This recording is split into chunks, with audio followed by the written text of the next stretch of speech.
In the short term, the assignment Eliud Owalo and my good friend Professor Njuguna will have is to structure with yourselves the Hustler Fund. We are ready to commit public resources to underwrite some of the risks so that chamas, cooperatives, SACCOs can access credit at single-digit interest rate. This is the future we are looking at. And from where I sit, we can make it a reality in a very short time. Secondly, in this space, we should also, and I have heard from NCPA, we should also find the model that encourages savings. Borrowing functions best when we have savings, because you cannot borrow what you don't have. And we have continuously borrowed the savings of others, and that is why we are becoming slaves to our lenders.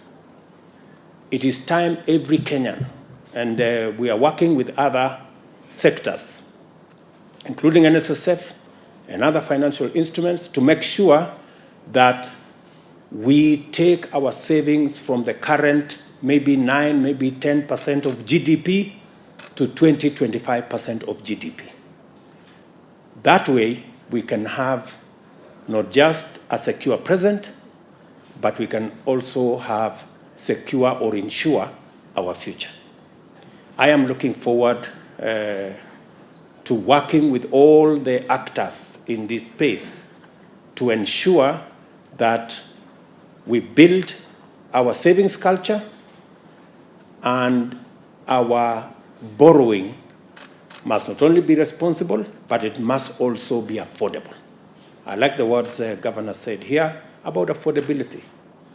That way, we can spur the activities of many of our micro, small enterprises who are struggling today, not because their enterprises cannot do well, but they are limited by access to credit and access to financing for what they want to do. We will also be working on ensuring that our stock exchange also works better. It can also be another source of making sure that we can raise resources that can help build our enterprises.